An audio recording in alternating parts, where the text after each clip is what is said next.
Thank you, Hemant. And it's can't believe we are already on the 10th day. This has been a marathon run for Pitch Expo.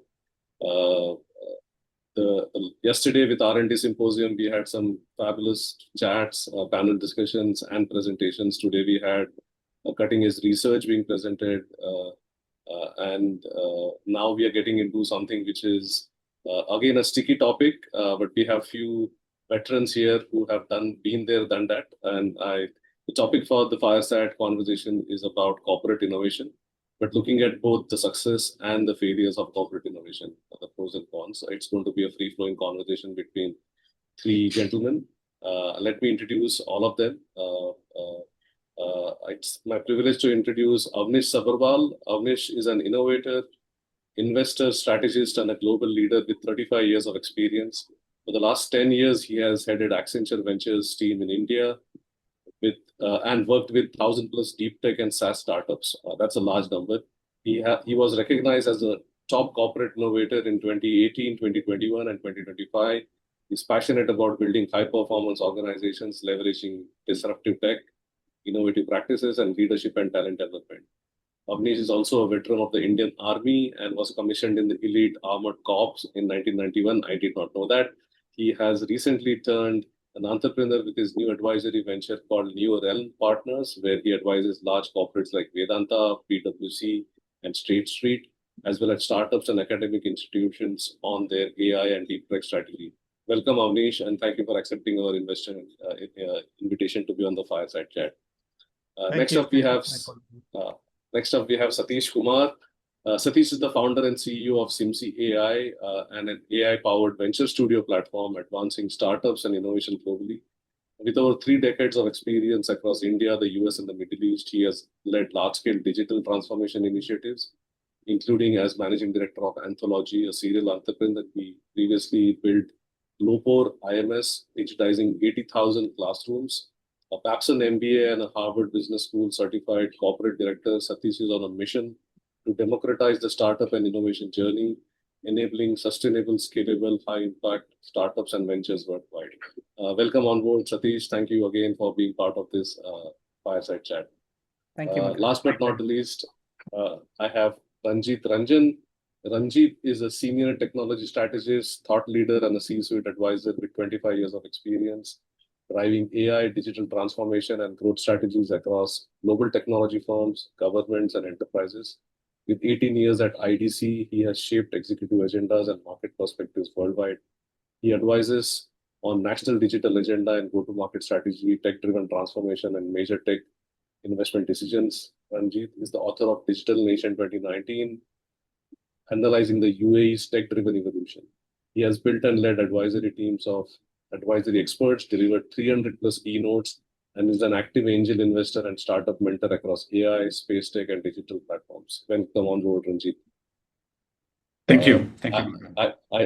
I'll just set tone for the conversation, and then I'll keep my mouth shut. With all of this kind of experience in the room, I better stay away. The idea for this conversation is about corporate innovation, and with the R&D Symposium particularly, and University Tech, the company that we lead, our endeavor is to bridge the gap between academia and industry. And corporate innovation, open innovation is one platform which allows that to happen. It works well in some parts of the world, doesn't work somewhere, and it's kind of broken in some parts. So I open the conversation to you to delve into your experiences by leading such endeavors, and looking forward to learning from your insights. Satish, you had mentioned you wanted to open up with a few points, so I'll let you begin, and then I'll go on mute. So enjoy the conversation. Thank you, Makarand. Thanks for the opportunity, everyone. Let me make a couple of points. I guess the topic is about corporate innovation, sort of a reality check. I'll probably make a few key observations, maybe in 5 areas, and share my thoughts on what could potentially be the future of corporate innovation, right? Basically, how do we transform from a sort of an innovation theater to innovation-led growth in the corporate world, right? So I guess the first area, the hard truth about corporate innovation from what we have seen is about 80% of the approximately initiatives really don't scale. beyond a point, right? And sometimes open innovation often sort of becomes, PR and not really the P&L, right? And we have seen R&D, decline means it's not necessarily the less innovation. I think it's more of it's a shift in the execution model, right? So the real question is really, in the corporate world, are you really building an innovation capability, or are you outsourcing your future, which is the growth innovation, right? I think that's the first area. I think the second area, in terms of some of the questions that we got, was about open innovation. Is it a PR or a sort of a performance, right? I think in reality, what you've seen, a lot of hackathons, corporate hackathons, hits the headlines, or maybe a lot of startup or academic startup partnerships maybe show up in the reports, or even the university MOUs, right? More of what becomes like a branding, right? I think the core fundamental, root cause could be, probably no ownership, no execution layer, most importantly, or no measurable outcomes through the execution.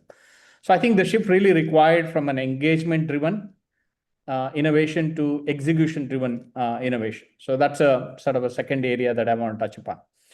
Now, also, we have seen a lot of corporates actually outsourcing innovation, right? And there are fundamentally three reasons for that. One, speed pressure versus the internal bureaucracy. I mean, innovation startup, like how the speed, but internal bureaucracy in the corporate world can hold you back. The second is the risk, right? Avoiding mindset, right? In a corporate world, you don't want to take any risk, right? So you don't want to shake the boat. So that's another aspect. And most importantly, when it comes to capacity, the lack of entrepreneurial culture, right? A 9 to 6 job, it's a job, but instead of like, experiment, fail, what we've seen in the startup. So the entrepreneurial culture is missing. So for that fundamental three reasons, you sort of outsource the innovation, you end up being outsourcing the core capability of the future, right? So I think the winning model is critically developing the internal talent and work with the ecosystem, external ecosystem, maybe in academia, tapping into the students and faculty members, or in the startup ecosystem, the founders and entrepreneurs addressing the future need, right? But what it requires is a structured execution, not a ad hoc, engagement, right? So that's the third area. The fourth area that I want to touch upon is killing the sort of innovation theater, right? Just to avoid startup universities becoming like a prop. The approach really needs to be a problem-first approach, right? I mean, given the industry, given the company where you are and what competitors are asking, where the trends are heading, and what are some of the white spaces, you clearly first have to define maybe 25 to 50 future industry needs annually, and then put in an execution layer, right? Engines with a structured, we call it venture building structured approach in the new word of startup and innovation. And most importantly, the outcome metrics, right? Revenue, cost savings, new ventures, those aspects needs to be built. So today, the innovation is really a combination of the pipeline execution and the outcomes that contribute to the growth of the organization. So the last fifth area that I would like to point out is really the missing layer, right? We have seen a lot of trends where venture studio model is being embedded inside the corporation, right? The traditional model is you come up with ideas, set up committees, obviously it ends up in a delay, and then probably in the pipeline it gets dropped, right? In the studio model, when it's embedded within the corporate world, you have these ideas that I talked about, and then you go through a clear validation process and an MEP, and then pick up some subset of that and then scale that to drive towards the contributing to the growth. So in the model, what really works, approach, a venture studio approach inside the enterprise, really engaging employees as entrepreneur. That is a fundamental to building the capabilities. And most importantly, I think, as Makarand said, that co-build with the startups and the academia. There has to be very tight integration between the external ecosystem to quickly move from idea to venture and making an impact in terms of the growth, innovation-led growth. So the future of corporate innovation, the winning organization will turn employees into entrepreneurs, building internal venture pipelines, and collaborate with startups and the academia, execute via structured platforms. As we all know, innovation is no longer optional even to survive our growth, especially in this AI world. It's a governance and a growth imperative. It's the board agenda today. So Naturally, we are seeing corporates move towards structured ventures studio model, and organizations that succeed are the ones who are actually engaging, activating employees as entrepreneurs, right? And platform that combines AI, venture studio execution are really accelerating the shift. So I'm happy to, let me stop here. I'm happy to walk through a use case of a future approach that I shared to corporate innovation if we have time at the end. Back to you, or maybe Avinash or Ranjit. Yeah, maybe I can go a little bit and give my perspective. Thanks, Satish. So I've had 10 years plus experience of building the Accenture innovation program in India, mostly to do with external innovation, right? So how do you bring external innovation to the world's largest technology company? It's not a job for a person who is not able to take failures very kindly. So I think corporate innovation is a complex subject, and probably it can't do justice in terms of giving 5 minutes on it, but I will still try to encapsulate all my earnings and what has happened during my 10-year journey, and what I see as the future. The first thing is, if you want to make corporate innovation successful, then you have to make sure that innovation is part of the business strategy. It cannot be going on a separate tangent. So, for example, in Accenture, when we were doing open innovation and venturing and venture studios and all that, everything was aligned to driving Accenture's growth in the emerging technologies, right? And Accenture has vocally said that they want to be the AI leader. So they have invested $3 billion plus dollars in building AI capability. So what we were doing in innovation was also that. The only difference was that while Accenture was building a lot of AI assets and capabilities in-house, my job and my team's job was to bring the best assets from outside, so that our clients get the best of both. When I talk about Accenture innovation or open innovation, you have to realize that only a small part of it is for Accenture's internal consumption. We are taking it to the Fortune 500 clients, right? That's what moves the needle for Accenture. Like working with startups, we did 1.5 billion of incremental sales for Accenture, right? And we improved our productivity significantly as well. So I think the first thing is that you need to align it to the business strategy and organization strategy and make sure that it's not running on a tangent. Then the question is, what are you doing internally and externally? So a company like Accenture and all the big MNCs and all the big Fortune 500 companies have a lot of big internal innovation happening, especially through their R&D organization. A lot of money flows into R&D, whether it's a pharma or a high-tech company or manufacturing, financial services. So they will build what they have to build. The question is that in today's world, nobody has the luxury of building everything in-house. So you have to partner and collaborate. And I think that's where the whole concept of open innovation comes in and says that, okay, I can do so much internally, but the rate at which disruption is happening and rate at which innovation is happening, I will have to partner with a plethora of ecosystem partners. So I think one key role which has become important in today's world is what I call an ecosystem architect. So every organization now needs a new AI ecosystem. It was not something, it's not like the SAPs and like Accenture used to work with SAP or Oracle or, Salesforce or ServiceNow. And those were our biggest, they're still the biggest partners. But that's the old ecosystem. We need an AI aligned ecosystem as well. So for that, you will need to go and construct a new ecosystem, which will include obviously the startups, which are like in today's world, it could be agentic AI startups, autonomous startups, physical AI startups, infra and compute startups, responsible AI startups, right? All these are part of the new growth areas which we are seeing. But then there is all a significant amount of work which is happening in emerging technologies as well. For example, how does AI combine with quantum, or how does AI combine with spatial computing, or how does AI combine with blockchain, right? So these are interesting areas, and you have to build capabilities because you or build or partner or buy. And when you start looking outside, then the whole open innovation comes up. Now, why has open innovation failed in most of the organizations? In Accenture, we built a highly successful open innovation program.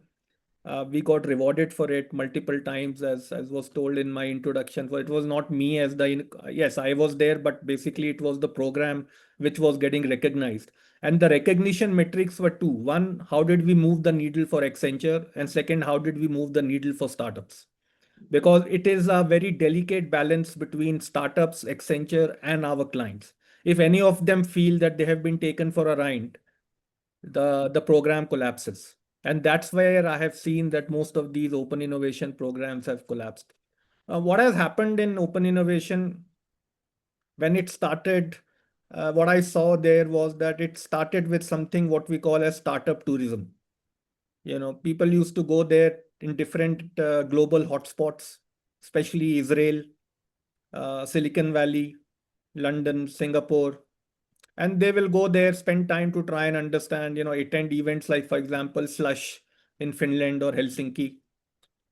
And they will come back. So I think it's a good awareness, but nothing much happens after that, right? So it's all lost and people get into their firefighting mode. So it starts off with this innovation tourism. Then as people start getting, more adventurous, then they start thinking to basically build an accelerator or incubator inside the organization. Venture studio is different, but they generally start with a corporate accelerator. I compare that with a zoo, where you have a few animals there. Here the startups are there, and they will sit in a room, work on some use cases, and then senior execs will come and see and touch and feel the startup to see what kind of animal it is. So that's the startup zoo. And then the third, if you have passed all that and you have gone into the POC stage, then the POC mafia, the POC free mafia starts in, where a big corporate arm twists the small startup and tells them to do a free POC. A lot of deep tech has failed in India because of this free POC. Right? In Accenture, we had the rule that there will never be a free POC with a startup. Either Accenture will play or our client will pay. So this is how the things have progressed. And also what happens is that once you start taking a outside technology to your internal organization, antibodies get released, especially in an organization which has a huge technology capability. Organizations which don't really have capability, there it's more easier. But when you are working with the most innovative and technology aligned organization, and many organizations are like that, right? So there it is very difficult, and it's a not invented here syndrome coming up, that this technology has really not been built on our own. So I think these are complex things which an organization is looking at when they are trying to do open innovation. But the most important thing in open innovation is that it has to be a win-win game. This is not a 0-1 game where somebody wins and somebody loses. So all your partners are strategic partners. They're not your vendors. Even a small startup is not a vendor, right? It's not a supplier as well.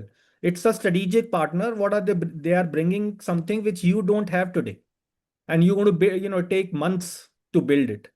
So that deserves respect and not be treated as a supplier or a vendor at an arm's length. I think these are very important, intangible things which, if not taken care of, can completely destroy the innovation. The other is the organization hierarchy and bureaucracy. Just to onboard a startup sometimes takes 2-3 months. And by the time the startup gets onboarded through legal, contracting, HR, procurement, all they have forgotten about innovation. What did they did? What did they do before they came in touch with the big mammoth corporate? So you have to streamline the processes. I think the most important thing what I learned is that when you want to bring startups to corporate, you have to position the startup for success. They are not here to fail, right? And in my case, it was always clear that the startup will not fail once we know that it has real value to give to the organization. So I think it needs a very strong sponsor, a very senior and strong sponsor to make sure that such principles are implemented, right? That things which are not. Another thing which I ensured is that if you look at a deep tech startup, what do they have? They only worry about two things. One is their time. No deep tech startup has enough time to keep on doing song and dance in front of the corporate. And the second is their IP. And if you want to extend it, the third is their talent. So a big corporate will or should never try to harm the startup in any of these three areas. Don't waste their time. If you can't give them business, tell it upfront. Never steal their IP and never poach their talent. That builds credibility and trust between a big corporate and a small startup. So these are fundamental things which I have seen. But to make it successful, there are other strategic issues, especially when you get into the venture studio model, which is different from an incubator and accelerator. And it doesn't have to be inside the organization. It can be outside the organization as well. That's a better model, to be honest. But there is a constant tension between the old corporation and the new co, as I call it. Right? And this tension has to be managed very, very carefully, because the old organization thinks that they are doing the hard work and they are bringing the revenues for the new company to actually spend that revenue on innovation and experimentation. So there is this constant tension between the old and new organization in a studio model. Secondly, yes, I agree that innovation cannot happen in silos. So everybody has to have a entrepreneur kind of a mindset. But if you look at, can everybody build a venture? The answer is no. Right? They are all great. Indians are all great in giving ideas. You ask for 10, they will give you 100. But turning an idea into a commercial venture is not everybody's cup of tea, and nor do they have the skills. So a lot of times, while the ideas came internally, I had to go and get the CEOs from outside. That was one of the most important learning which I took, that if you want to build a new venture in a corporate, the CEO probably will not come from the corporate. Right? The idea may have, but the CEO may not. So similarly, these kind of things are there, which make this whole dynamics very, very interesting. I think the last 10 years, which I have spent working with startups, have truly been a humbling experience as far as I am concerned. I actually respect the startups a lot, because they are probably one of the most bravest people. It's a very lonely and tough job to be a deep tech startup founder. And I respect those people who have taken the plunge and are grinding it every day.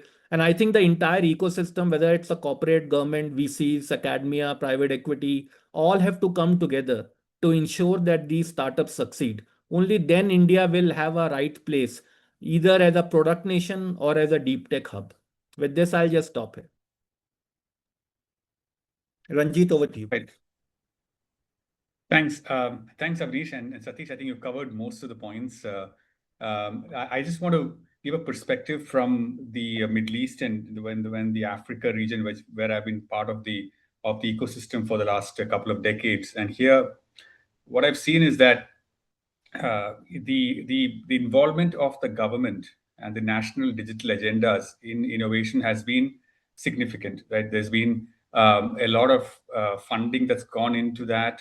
There's been a lot of efforts to bring in global tech players into these countries, and so on. So oftentimes what happens is that open innovation is more of a quid pro quo for other sorts of investments. So it's part of an overall package that the tech vendor or company comes into the country, makes investment in various areas, and one of them is an innovation lab, a partnership with a university, and so on and so forth. And so it starts off as being part of a larger initiative. And for the corporates, it's great because they love the optics of it. They get all the MOUs and the photo shoots and the PR around it, and they get access to government business, right, as part of this, right? So they get that. So that's what they're really after, and that it allows them to do that. And this we've seen over the last couple of decades, if not more. And now with every new technology wave, there is a new initiative around that. It could be initially it was probably a digital labs which were being set up, or software labs and software innovation centers. Now it's all AI and so on and so forth. And oftentimes the outcomes from that, the objectives are not clearly defined there, and so on. And this is the fundamental problem that I've seen here. And then after a while, that these essentially become those theaters that both of you were talking about, where there are things to display, but no real outcomes from that, either for the corporate itself or for the nation itself. I mean, that the number of products or IP that comes out of that is very limited.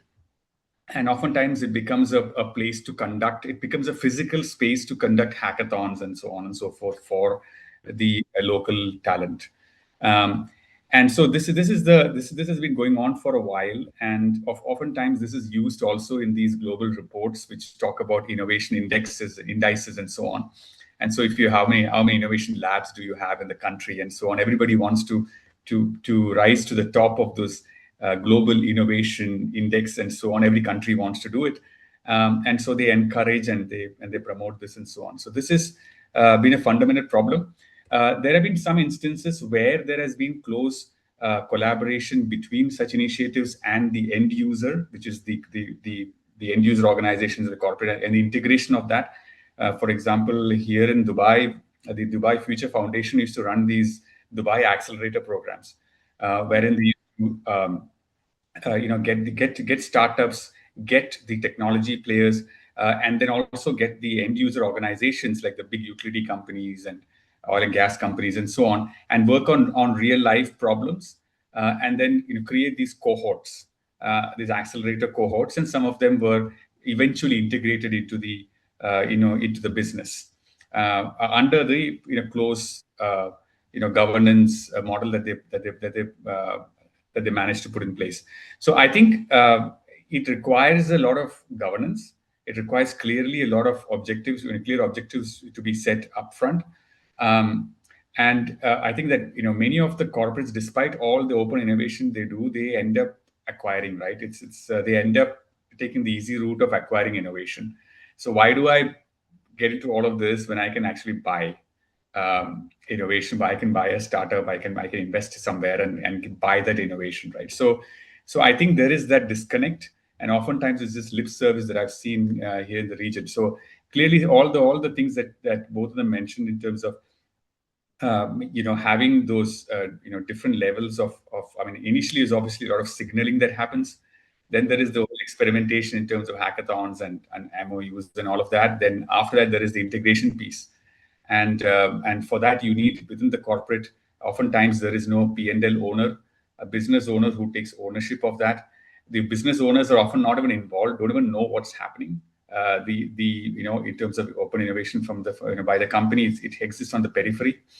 And so those things have to be fixed.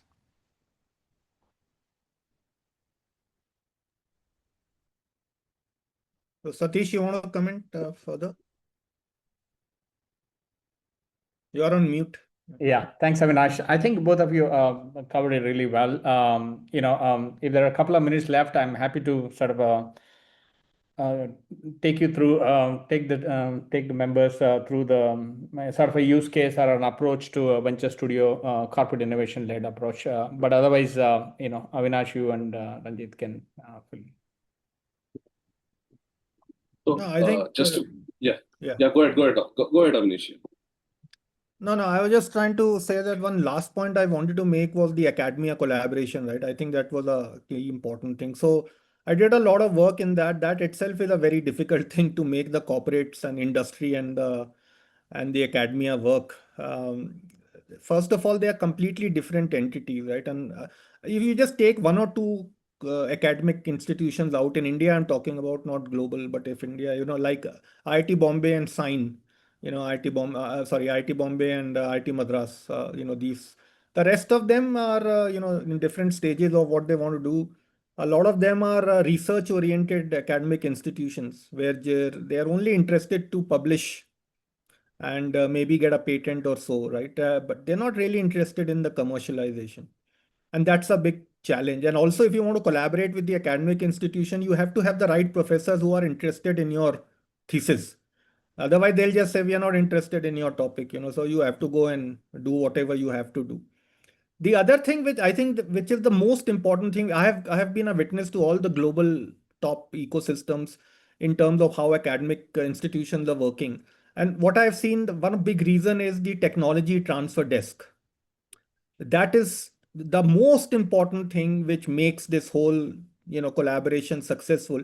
And basically the job of the technology transfer desk is that from the university point of view, they are the ones who show the latest research which is going on in the university, and then they take the problems of the industry and share it with the university, right? So they are a very critical part, and they are highly paid people. For example, if you look at ETH Zurich or MIT or Stanford, you look at these people, they are one of the most highly paid. In India, they are probably, who have got no job, they have been put into the technology transfer desk. And what they are doing is some sort of a coordination, here and there. So I think that's something which needs to be corrected. But otherwise, it's a very, very important area, especially if you want to get into deep tech and deep science. Nowadays, quantum and space tech, academia and industry has to work together. And there are successful models, like IIT Madras is probably a role model. If you look at how many startups and deep tech startups have come out of that, and you look at the combined valuation of those startups, it's phenomenal. I am very surprised that nobody has asked IIT Madras to go and teach it to the rest of the IITs or even the other colleges, because they have it. They know they have the magic recipe. But either nobody has asked them to share it or they haven't shared it. I don't know, but it doesn't make any great sense to me of why they have not been able to do that. So I think it's not that we don't know how things work. IIT Madras has proved it. It's a question of very quick replication of that model in many, many more universities, not only in IITs, but others as well. And I think, when a corporate is going to work with academia, they have to make sure that they're not going to see the result next quarter. This is not like a startup where you have gone implemented the startup in your process and you are seeing some result very quickly. This is medium to long term horizon, right? You are trying to solve some very tough problems, and if they get solved, it will significantly move the needle for you. But nothing is going to happen in 1, 2, or 3 quarters.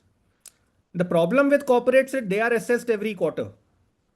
So if their results are not going, this is the first program which will go down, because there is nothing to show in deep research in 1 or 2 quarters. So I think these are fundamental structural issues which need to be solved. Everybody is aware of them. There is nobody who's not aware of what prevents academia and industry working together. That's one. Awareness is there, and there is a role model existing in the country. I think the only thing which is missing is intent.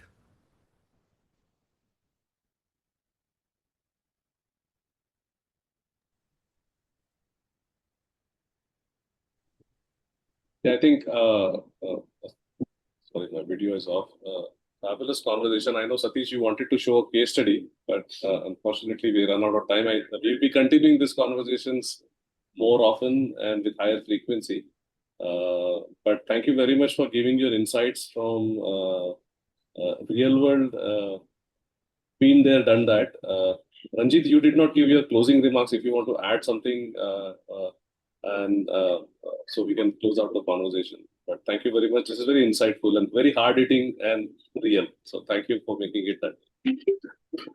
Well, there's nothing more to add, really. I think we've covered all of it. It'd be it would be nice to summarize into just a couple of points, but I think we covered most of the key points. So yeah, we can conclude now and pick it up later on in the next event. Yeah, thank you very much, Satish, Avnish, and Ranjit for having a candid conversation. And we look forward to having you again for future conversations again. Thank you very much. Thank you. Thank Thank you. you. Thank you, Over Makarand. to you, Thank you, Hemant. everybody. Bye.